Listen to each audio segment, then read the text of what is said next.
Muchas gracias. ¿Se oye? Porque lo primero que tengo que hacer es pedir disculpas porque tengo la voz, como pueden o podéis comprobar, bastante fastidiada. O sea que yo creo que el límite aquí lo va a marcar la voz más que la mano rigurosa de Irene. Desde luego para mí es un placer enorme estar aquí. Somos amigos, somos muy amigos, es verdad. Y además el volver a Asturias para mí siempre es un placer enorme, o sea que estoy encantado. Y si es en un foro como este, que veo tan nutrido, tan interesado y con el buen ambiente que se palpa cuando hablas con los asistentes, pues mucho mejor, ¿no? Bien, yo he traído un PowerPoint que utilizaré durante la exposición, que no está entre los materiales que he aportado, pero el que quiera el PowerPoint lo único que tiene que hacer es mandarme un correo electrónico a la dirección que estoy poniendo ahora. Ahí está. Y con muchísimo gusto se lo mandaré, y bueno, es un correo en el que cualquiera que tenga cualquier duda o cualquier cosa que quiera comentar de la exposición, pues también estoy a su disposición, ¿no? Bien, el tema que me trae aquí es el tema internacional. Antes Irene hablaba de que en la protección de menores el derecho, la parte jurídica era una esquinita, ¿no? Y dentro de esa esquinita hay una esquinita, a su vez, que es la parte internacional. Es pocas veces percibidas todas las dificultades o dimensiones que tiene el tratamiento desde la perspectiva jurídico internacional de la protección de menores. Yo aquí lo que pretendo hacer en este tiempo es lanzar algunas alertas dentro de un marco muy general, dentro de unas pinceladas muy de brocha gorda, sobre algunos instrumentos, algunas regulaciones de reciente aparición. Alguna se empieza a aplicar, se ha comenzado a aplicar en España el 1 de enero de este año, otras se comenzarán a aplicar el 18 de junio de este año, como vamos a ver, y que pueden tener relevancia en la protección de menores. Evidentemente, la protección de menores, vosotros lo sabéis mucho mejor que yo, tiene muchísimas dimensiones. En algunas de esas dimensiones yo creo que los instrumentos que voy a mencionar aquí pueden ser interesantes. Lo que sucede es que para que la presentación quede un poco coherente de estos instrumentos, yo creo que es necesario hacer un pequeño encaje, con lo que me voy a ver obligado a decir cosas que son muy sabidas, que son muy conocidas, pero que quizás no sea inútil recordar, porque de hecho además conectan con algunas de las cosas que han ido saliendo en las comunicaciones anteriores, ¿no? Bien, una de las cosas que salió y estuvo presente, por ejemplo, en la ponencia de Jorge Fernández Caldevilla, salió en un momento determinado, es la interacción entre derecho administrativo y derecho civil en la protección de menores. Y esto es clave también para la perspectiva internacional. En la protección de menores, como él apuntaba al hilo de un caso concreto, nos encontramos con que hay una actuación administrativa, pero esa actuación administrativa hay que articularla en relación, o opera en el marco del derecho civil de instituciones civiles. Y en el caso de los supuestos internacionales se tiene que ver en relación con el derecho de extranjería. Muy básicamente, con lo que nos encontramos es con que la Administración tiene una obligación en la protección de menores, y ahí he puesto el artículo que es el conocido y el básico, el utilizado por todos en la Ley Orgánica 1/1996, pero hay otros artículos en el mismo sentido. Hay una obligación de la Administración de proteger al menor de muy distintas maneras, pero lo que se entiende, lo que se asume generalizadamente, es que la institución básica de protección del menor es la familia. Y claro, si estamos en el marco de la familia, pues entonces nos encontramos con que esa protección no entra en el derecho administrativo, sino que forma parte del derecho civil. La relación que tienen los padres con los hijos no es, de momento, porque los administrativistas tienen un afán expansivo tremendo, pero bueno, de momento no es derecho administrativo la relación que tiene un padre o una madre con su hijo, sino que es derecho civil. Lo que sucede es que esa relación de derecho civil está también protegida, tutelada, vigilada por la administración, que actúa como derecho administrativo. Y esto, como vamos a ver, puede dar lugar a alguna dificultad en los supuestos que decimos los de internacional privado heterogéneos, lo cual es algo más, como vamos a ver, que los supuestos internacionales. Todos los supuestos internacionales son heterogéneos, pero hay supuestos heterogéneos que no son internacionales. Y a esta dualidad, a este binomio derecho civil o derecho privado, por ser más amplios, derecho administrativo, nos encontramos con el derecho de extranjería, que, como ha salido, como es evidente, incide también en materia de protección de menores. Claro, el derecho de extranjería tiene una sustantividad propia, ¿no? Y el derecho de una naturaleza propia y que yo creo compleja. El otro día, en la asignatura de Derecho de Extranjería, les decía a los alumnos que a mí me parece que el derecho de extranjería es como las pirámides de Egipto. Yo nunca he estado allí, no he estado en Egipto, no las he podido ver, pero alguien que estaba me decía, tú las ves desde lejos y ves la forma de la pirámide, pero cuando te acercas es tan grande que lo único que ves es un montón de piedras, ¿no? Bien, pues con el derecho de extranjería a lo mejor pasa lo mismo. Nosotros, sobre todo vosotros, estáis acostumbrados, los que tratáis con derecho de extranjería, con encontraros con la regulación, con la circular, con la orden, con el magma del derecho de extranjería que te rodea por todas partes y que no sabes por dónde hincarle el diente. Ver la estructura del derecho de extranjería es mucho más difícil y a veces es útil porque te permite orientarte en ese laberinto, ¿no?, que es las normas de rango inferior. Y el derecho de extranjería, en lo que son sus principios básicos, es sencillísimo. A mí siempre me gusta empezar poniendo esa frase, que la pongo en alemán porque la primera vez que la vi fue en Alemania, y a lo mejor no es casualidad que eso surgiera en Alemania, que quiere decir todos somos extranjeros en casi todos los países del mundo. Es decir, extranjería, sí, yo creo que es una evidencia, es una obviedad, pero que está muy bien recordar. El derecho de extranjería es el derecho especial en cada país respecto a los que no son nacionales. Claro, las personas se pueden dividir de muchas maneras, ¿no? Me parece que en la serie que mencionaba antes el profesor Serrano de ayer se decía que los hombres se dividen en vivos y muertos, que es una división también. Pero también podemos dividir entre nacionales y extranjeros, y eso para el derecho de extranjería es una división fundamental.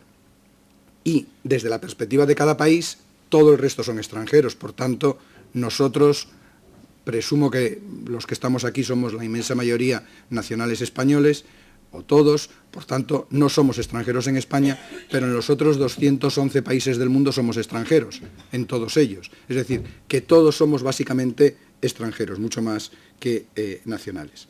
Y el paradigma que rige esto, las relaciones o la regulación de un Estado respecto a los que no son nacionales, es, de acuerdo con el paradigma dominante actual, a nivel comparado, es que el Estado puede hacer prácticamente lo que quiera. Es decir, hay una gran libertad reconocida desde el derecho internacional para que se fije el régimen de extranjería que el Estado quiere.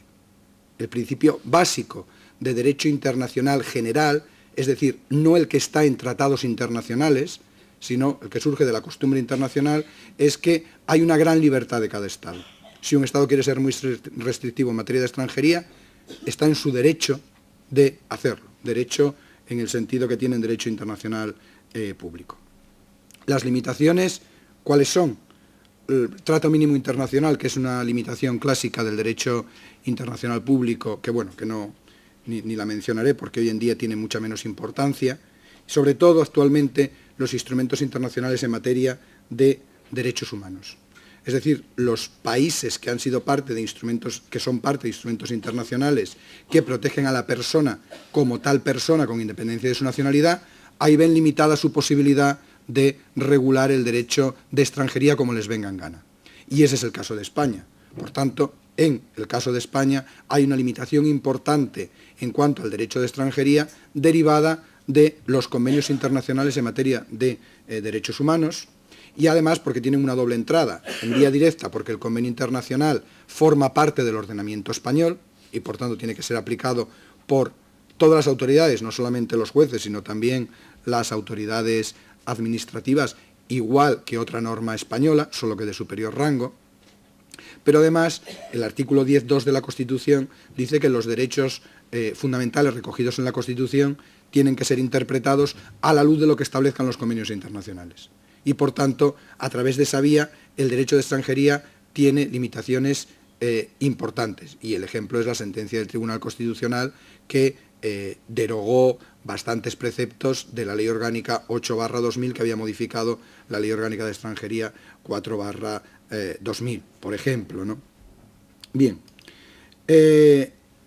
la materia que nos interesa, evidentemente, el Convenio Europeo sobre Derechos Humanos de 1950 y el Convenio de las Naciones Unidas de 1989 sobre los derechos del niño, que supongo que son conocidos por todos. El Convenio del Niño es un tópico en todas las jornadas y además está muy bien que sea un tópico porque la filosofía del Convenio de las Naciones Unidas, que no es en este caso una filosofía original, sino que es recoger lo que ya estaba pasando, es una buena piedra de toque para cualquier sistema de protección de menores. Por tanto, el esquema es este: libertad del Estado, que sigue siendo el principio básico, limitaciones del derecho internacional, que son las que acabamos de ver, y luego también es importante, y esta es una de las advertencias que hago, las limitaciones derivadas del derecho de la Unión Europea.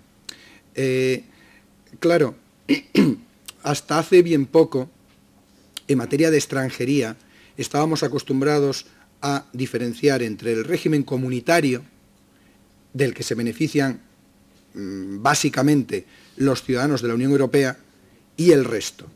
Y entonces el derecho de la Unión Europea afectaba al régimen de los ciudadanos comunitarios. Claro, esto desde hace 10 años para acá ha cambiado radicalmente. Y cada vez hay más incidencia de la Unión Europea en el régimen de extranjería general. Es decir, en la extranjería que se aplica a los nacionales de terceros países. De hecho, la última reforma de la Ley Orgánica de Extranjería tenía como fin declarado y expreso introducir en la regulación española determinadas modificaciones del derecho de extranjería fruto de directivas comunitarias, de normativa comunitaria.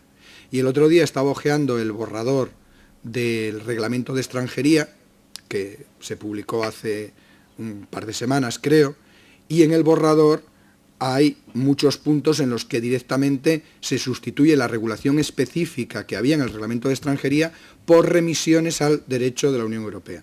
Por ejemplo, en materia de visados, porque claro, los visados de corta estancia, los visados de tránsito y de estancia, pues han pasado ya a ser competencia comunitaria, incluso hay un reglamento comunitario de visados, por ejemplo, ¿no?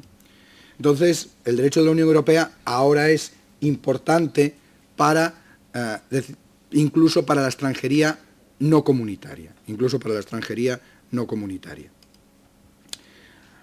El menor desamparado, ¿por qué lo destaco aquí? Bien, el esquema general, como digo, es el que hemos visto. Dicotomía derecho privado, derecho público y derecho de extranjería que incide en esa dicotomía. Ya digo que la protección de menores tiene muchas dimensiones, no solamente, y ha salido aquí también, los menores desamparados. Los menores desamparados lo pongo solamente como ejemplo. ¿Como ejemplo de qué? Como ejemplo de la interacción, porque es un ejemplo claro de interacción, porque la actuación administrativa supone un efecto en la patria potestad o en la tutela ordinaria, que ya no son derecho administrativo, sino que son derecho civil, y al mismo tiempo es un ejemplo de la disparidad que ha ido saliendo esta mañana y que yo creo que es muy relevante a tener en cuenta en los supuestos heterogéneos no internacionales. Aquí tenemos el 172.1, que lo conocéis todos, pero luego aquí os pongo la regulación del derecho catalán. Bueno, la he cogido directamente en catalán, pero lo que viene a decir, no lo voy a traducir, pero es básicamente lo que dice el 172. Pero claro, es una regulación diferente y eso es lo que yo quiero, en lo que yo quiero incidir. En que en este caso tenemos una regulación equivalente a la del 172 del Código Civil, que es una regulación española, pero que es distinta. Y ojo, esta no es una regulación administrativa, es una regulación civil. Por lo tanto, tenemos que establecer una diferenciación entre lo que es la normativa civil en materia de protección de menores y lo que es la normativa administrativa. ¿Con qué consecuencias? Con las consecuencias de que tenemos 17 regulaciones administrativas diferentes en materia de protección de menores, pero no podemos olvidar que al mismo tiempo tenemos varias regulaciones civiles diferentes, que no son 17, porque no todas las comunidades autónomas tienen competencia en materia de derecho civil. Y a veces hay que articularlas. Afortunadamente, a pesar de que hay discrepancias, y seguramente sería bueno que esto se unificara a nivel estatal, de momento lo que tenemos es la diversidad. En Asturias tenemos la Ley 1/1995, que regula la actuación administrativa, pero que, claro, para los aspectos civiles se remite, como no podía ser de otra manera, al Código Civil. Claro, la regulación catalana administrativa no se remite al Código Civil, se remite al Código Civil de Cataluña. Por lo tanto, tenemos una doble heterogeneidad, que aquí pongo otra vez la regulación catalana para que se vea, ¿no? Lo cual, ¿cómo se resuelve? Bueno, pues teniendo en cuenta que los criterios de aplicación de la normativa civil y los criterios de aplicación de la normativa administrativa son diferentes. En lo que se refiere a la normativa civil, el criterio de aplicación, de determinación de cuál es el derecho que se va a aplicar, está en el artículo 9.6 del Código Civil. El artículo 9.6 del Código Civil, y ojo, en principio, en el 9.6, apartado primero, la tutela y las demás instituciones de protección del incapaz se regularán por la ley nacional de este. Y luego, sin embargo, las medidas provisionales urgentes de protección se regirán por la ley de su residencia habitual. Cuando estamos hablando de conflictos internos, en lugar de nacionalidad, tenemos que leer vecindad civil. Y por tanto, la determinación de cuándo se aplica el Código Civil español, el Código Civil catalán, se hace por la vecindad civil del niño. Se hace por la vecindad civil del niño. Mientras que la determinación de cuándo se aplica la normativa administrativa asturiana o catalana se hace en función del principio de territorialidad. La administración de Asturias aplica el derecho sobre protección de menores del legislador asturiano en cuanto a norma administrativa. Y la Administración de Protección de Menores catalana aplica el derecho catalán porque es una administración catalana. Pero ojo, solamente la normativa administrativa, porque, esto me lo salto, porque la normativa sustantiva, la que afecta al derecho civil, se rige por el 9.6, con la conclusión de que nos podemos encontrar que un niño con vecindad civil común, la suspensión de la responsabilidad parental se rige por el denominado derecho común, aunque el niño se encuentre en algún territorio de derecho civil propio. Si un niño con vecindad civil común está en Cataluña, la suspensión de la responsabilidad parental, de la patria potestad, como lo queramos llamar, eso no se rige por el libro de familia de Cataluña, por el Código Civil de Cataluña, sino que se tendría que regir por el 172, aunque la normativa administrativa sea la catalana.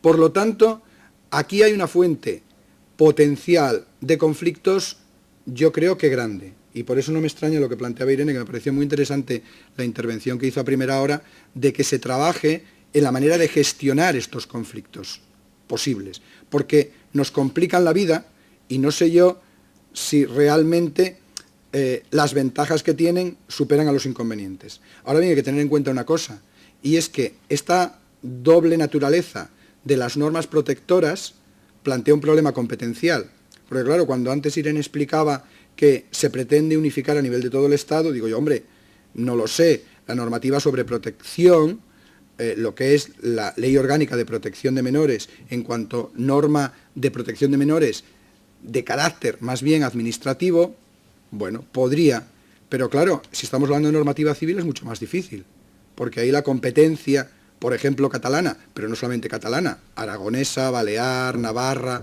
del País Vasco, gallega, valenciana incluso, no se puede unificar por una norma estatal. A lo mejor hay que ir a mecanismos un poco más imaginativos, en este caso, a lo que en el ámbito internacional se conoce como leyes modelo, como lo que se llama a veces soft law, que es una orientación cuando tu competencia no te permite entrar, pero que dice, sería aconsejable que todos lo hiciéramos así, ¿no? Me parece que es una perspectiva que habría que tener en cuenta a la hora de abordar estos temas. Bueno, y estos temas que se plantean a nivel interno, se plantean también a nivel internacional.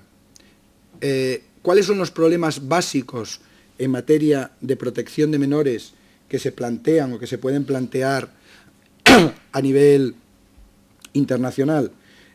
Bien, los tres bloques de problemas son los que os pongo los que están en esta diapositiva. Competencia de autoridades, derecho aplicable, eficacia internacional de decisiones y mecanismos de cooperación. Son los tres grandes bloques. En un supuesto que está conectado con distintos ordenamientos, lo primero que se tiene que preguntar, no solamente el juez, también la autoridad administrativa que quiere ejercer o que va a ejercer algún tipo de actuación sobre el menor o en relación al menor o a sus bienes, es si tiene competencia para ello. Y a eso hace referencia el bloque de la competencia de autoridades. Y claro, ¿dónde está regulada la competencia de autoridades? Pues esto es lo que quiero llamar aquí la atención. Hay unos instrumentos que están en los materiales que os pasé, que son instrumentos de origen normativa de la Unión Europea, normativa internacional, que actualmente son los que ya regulan para las autoridades y para los jueces españoles cuándo pueden ejercer competencia en protección de menores en asuntos de responsabilidad parental. Que bueno, la cuestión de la terminología ha salido también. Yo la verdad es que siempre digo responsabilidad parental, pero bueno, porque en el ámbito internacional desde hace muchos años se dice responsabilidad parental.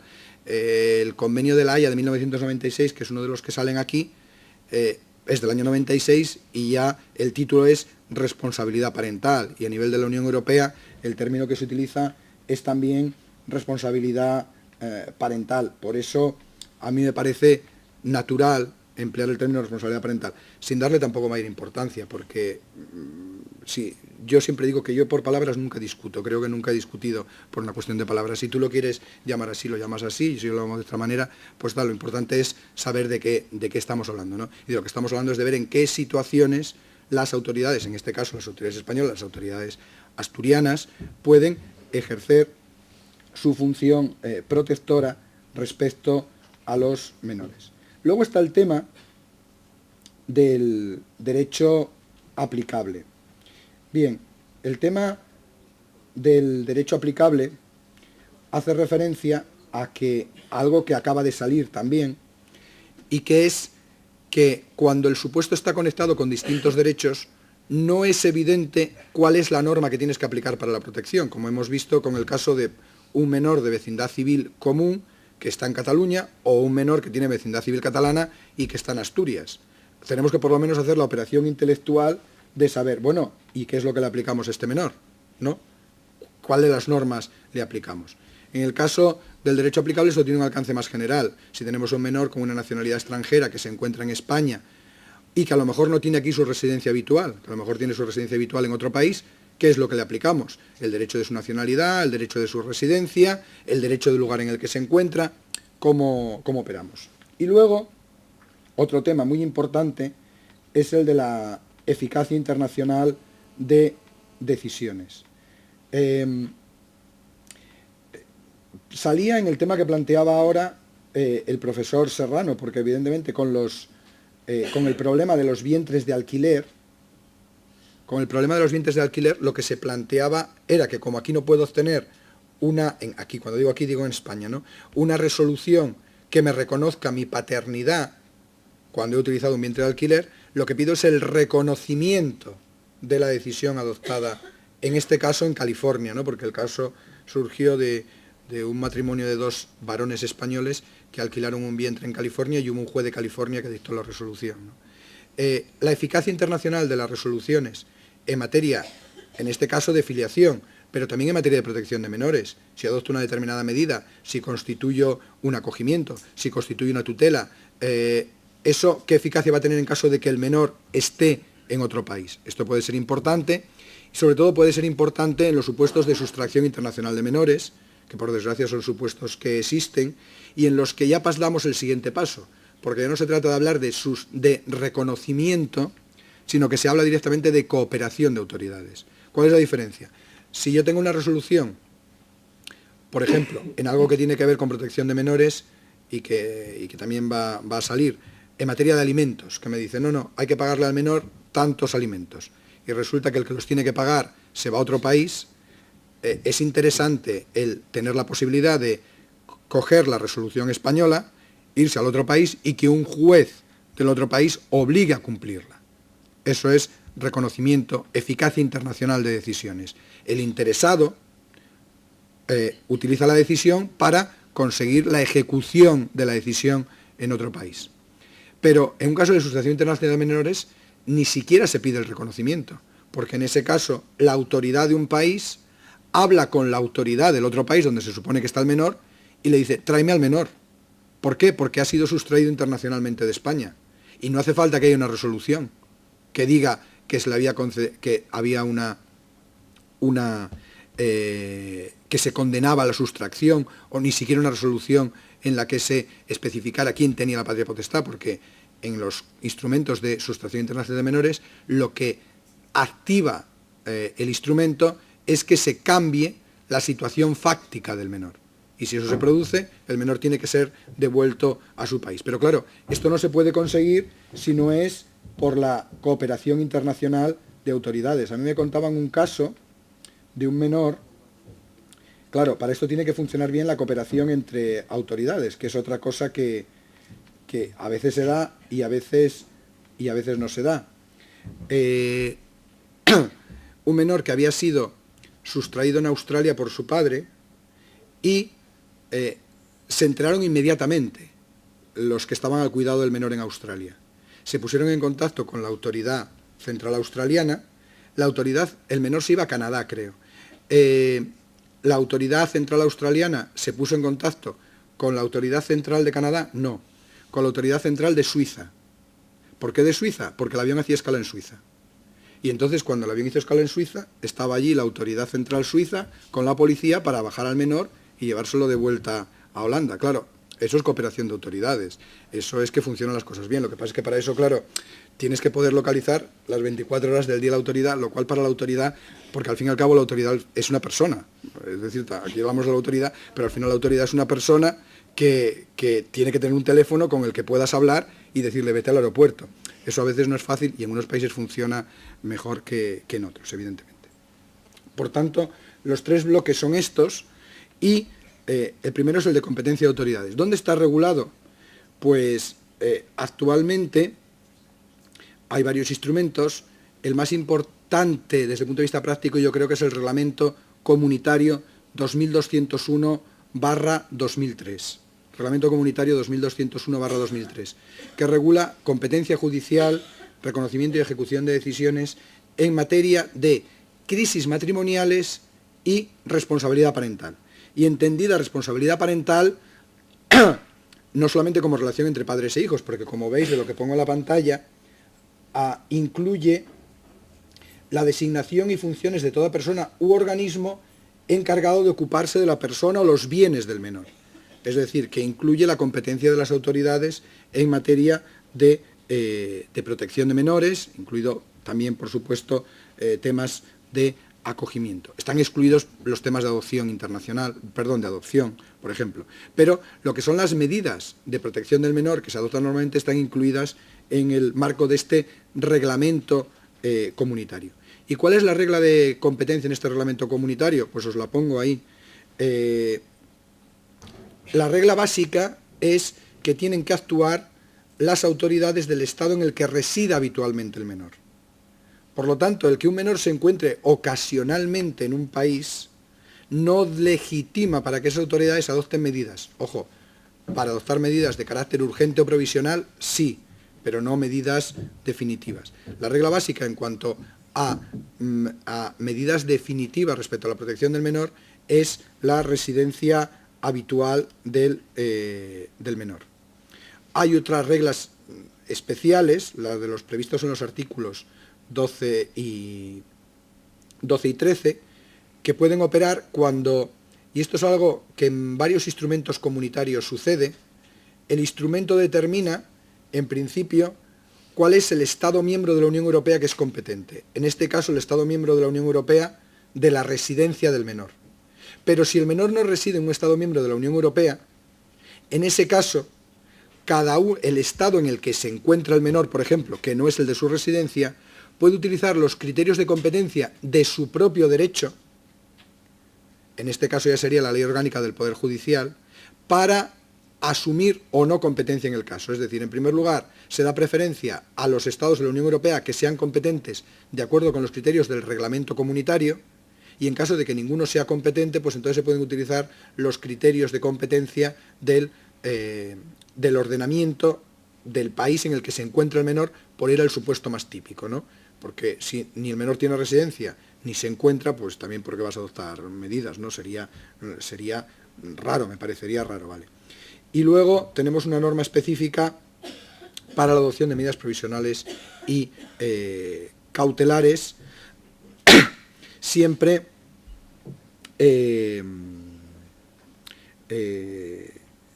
supeditadas a las que adopten las autoridades que tienen competencia en relación a las medidas definitivas. Junto con este reglamento 2201, hay que tener en cuenta el Convenio de La Haya de 1996, que se empezó a aplicar en España el 1 de enero de este año. Aquí tengo el link con la página web de la Conferencia de La Haya. A ver si funciona. Porque esto de los links en los PowerPoint siempre es un riesgo.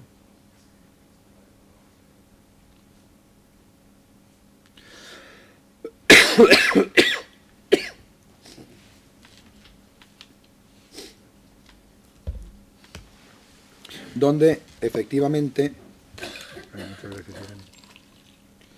si vamos a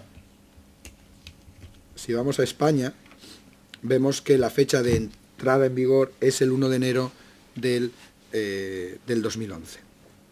Bien, el ámbito de aplicación es hasta los 18 años de este convenio de 1996. Las medidas también incluyen las que realicen autoridades administrativas e incluso la supervisión, como aparece en la letra F, y el criterio de competencia vuelve a ser el mismo. El criterio de competencia vuelve a ser la residencia habitual del menor. De hecho, no es casualidad que sea el mismo. Cuando se hizo el reglamento 2201/2003, se tomó como modelo el Convenio de La Haya de 1996. Por eso hay muchas cosas en los dos instrumentos que son prácticamente idénticas. Y en el Convenio de La Haya de 1996...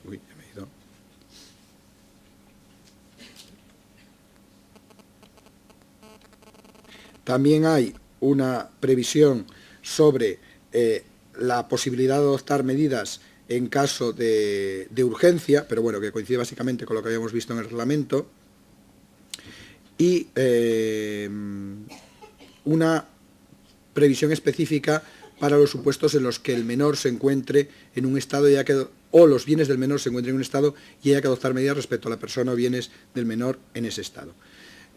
Llamo la atención sobre un mecanismo que está tanto en el reglamento 2201 como en el Convenio de La Haya del 96, que a mí, pero esto me gusta contrastarlo, no sé si ha habido aquí algún caso de estos, si hubiera me gustaría saberlo, porque yo tengo la sensación de que es un mecanismo previsto en el reglamento 2201 y en el Convenio del 96, y del reglamento 2201 ya tenemos años de práctica, ya tenemos bastantes años de práctica de este reglamento, sé que podría haber casos, supuestos en los que las autoridades del Estado, que es competente el de la residencia habitual del menor, le pasa el caso a las autoridades de otro Estado, o las autoridades de un Estado le piden a las autoridades del Estado de la residencia habitual del menor que le traiga el caso.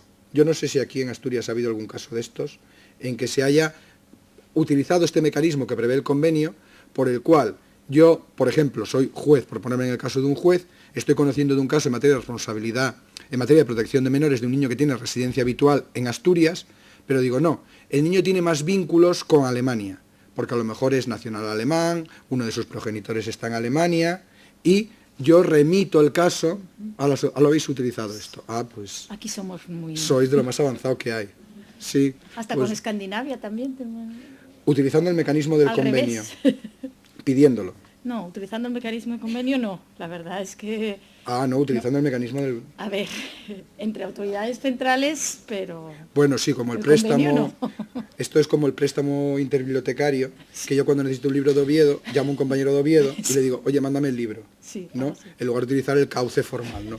Bueno, pues el cauce formal existe.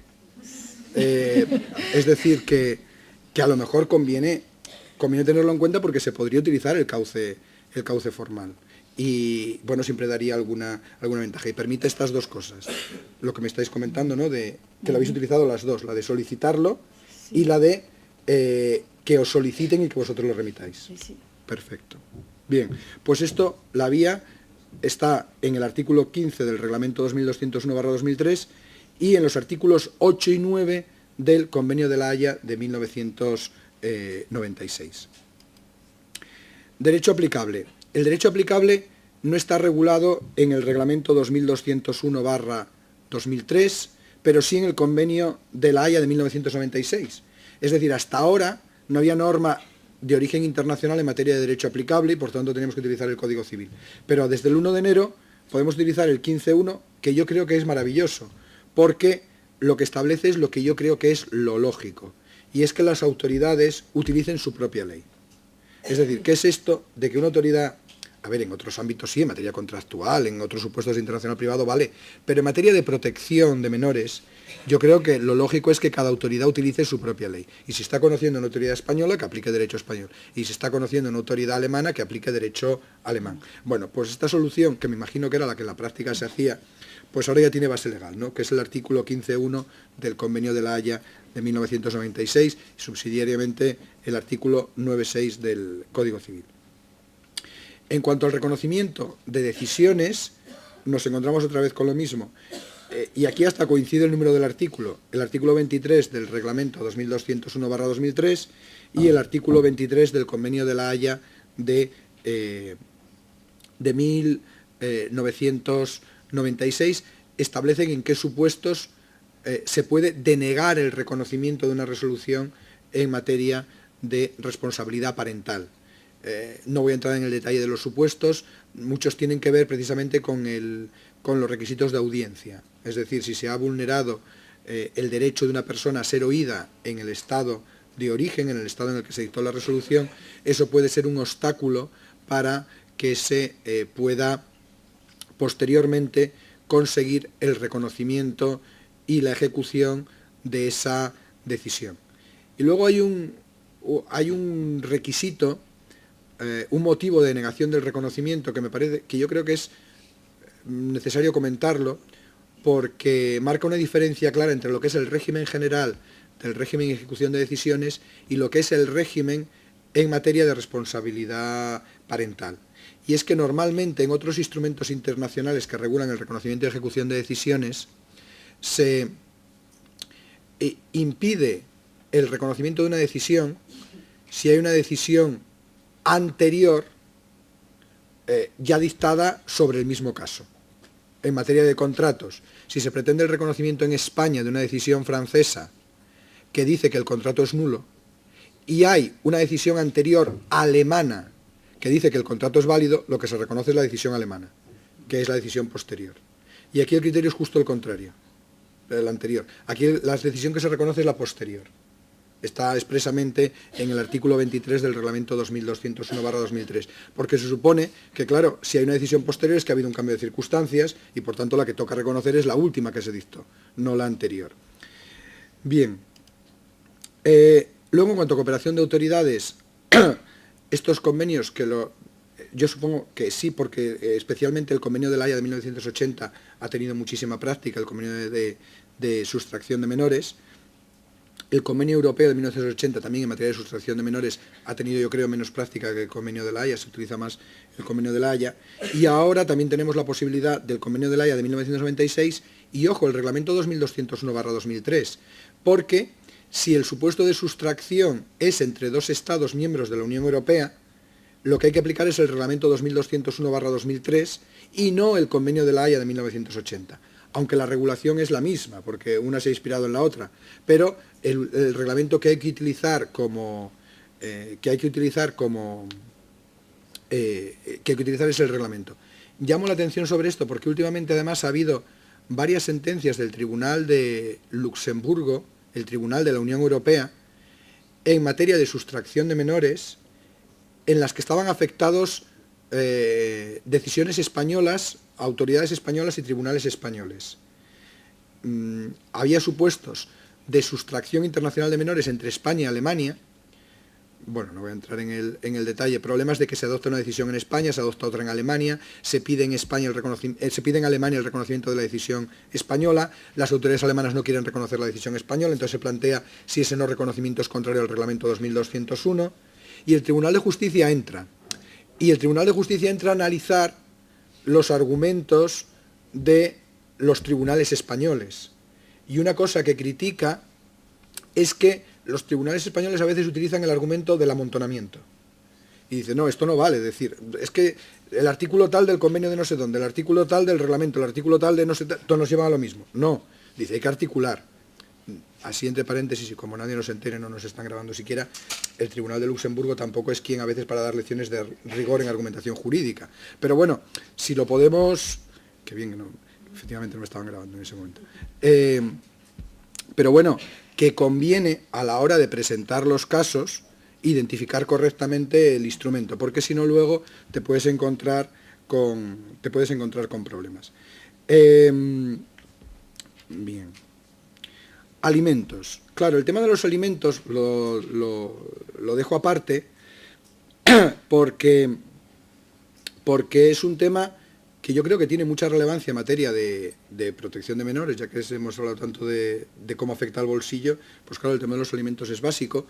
Hay una participación también aquí de las autoridades en el recobro de alimentos, lo cual, por ejemplo, en el Reglamento 4/2009 está expresamente previsto. El Reglamento 4/2009 es un reglamento comunitario que se empezará a aplicar a partir del 18 de junio de este año y que regula competencia en materia de alimentos, derecho aplicable en materia de alimentos de la manera que vamos a ver, no te preocupes que acabo en 2 minutos, y reconocimiento de decisiones y cooperación de autoridades. Este reglamento 4/2009. Y creo que es en el artículo 64 del reglamento se explicita el papel de las autoridades competentes en materia de protección de menores para utilizar los mecanismos del reglamento para la obtención de alimentos. Claro, el reglamento 4/2009, yo creo que en este sentido, a veces yo la primera vez que lo leí dije, Dios mío, esto no hay quien lo entienda, pero por lo menos es un solo instrumento que unifica distintos instrumentos en materia de protección de alimentos. Regula, como digo, la competencia de autoridades para dictar decisiones en materia de alimentos en los artículos 3 a 7. Incluye, como destaco ahí, incluso la posibilidad de elegir tribunal, lo cual en materia de alimentos yo creo que puede ser peligroso, pero bueno, lo regula de una manera, lo permite, pero de una manera restrictiva, aunque lo permite. Y luego en derecho aplicable incluye una regulación que es curiosa, porque el reglamento comunitario remite el derecho aplicable en materia de alimentos al protocolo de La Haya de 2007. Yo a veces creo que los que hacen estas normas lo hacen exprofeso para que la gente se líe a la hora de aplicarlas, porque incluye una remisión dentro del propio texto a otro instrumento que, aunque se llame protocolo, es un convenio internacional de la Conferencia de La Haya. Pero, y a mí se me había pasado desapercibido, me enteré hace poco, resulta que este protocolo también España es parte y también se va a empezar a aplicar el 18 de junio de 2011. Y aquí el link no me ha salido. Pues entonces conviene verlo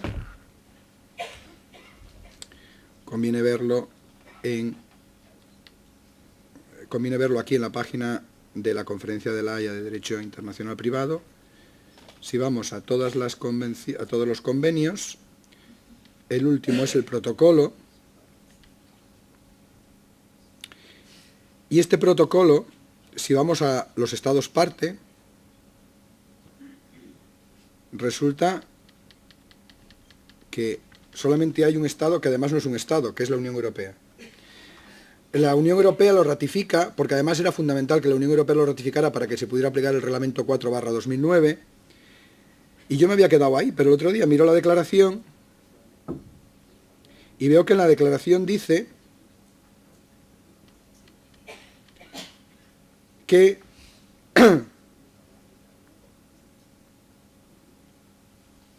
los Estados miembros de la Unión Europea estarán vinculados por el protocolo a partir de la declaración que hace la Unión Europea, porque la Unión Europea asume competencia en este tema. Por lo tanto, España no va a ratificar este protocolo, pero sin embargo lo tenemos que empezar a aplicar a partir del 18 de junio. Y es que estoy pensando que ni siquiera va a haber publicación en el BOE, porque como la declaración, la ratificación por parte de la Unión Europea ya se ha publicado en el Diario Oficial de la Unión Europea, esa publicación sustituye la publicación en el BOE. Por tanto, esta es otra de las advertencias que quería hacer, que el protocolo de La Haya sobre derecho aplicable en materia